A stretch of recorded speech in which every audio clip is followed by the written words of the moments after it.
Baba, sina msaada.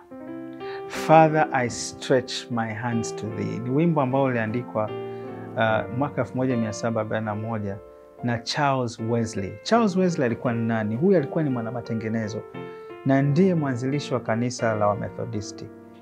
Pengine ni katika wakati ambapo alijihisi hana uwezo na hawezi yeye mwenyewe, akaguswa na kuandika maneno ambayo ni ombi kwamba Bwana, nainua mikono yangu kwako, I stretch my hands to thee, ili unisaidie.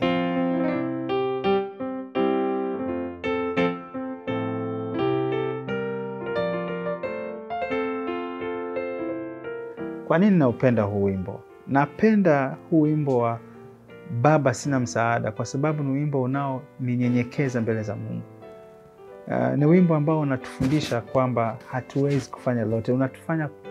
Unatukumbusha kumtegemea Mungu. Baba sina msaada ila kwako pekee. Yani kama kwako ningefichwa nifanyeje Baba? Yani what could I do kama ningefichwa nisingeonekana kwako? Baba sina msaada.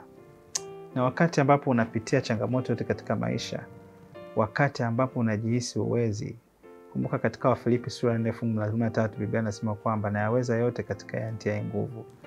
Kumbuka maneno ya wimbo huu kwamba huna msaada, lakini Mungu yuko pamoja nawe. Mungu yuko pamoja nasi. Yeye atatusaidia. Yeye atatuwezesha. Yeye atatuongoza. Mungu akubariki.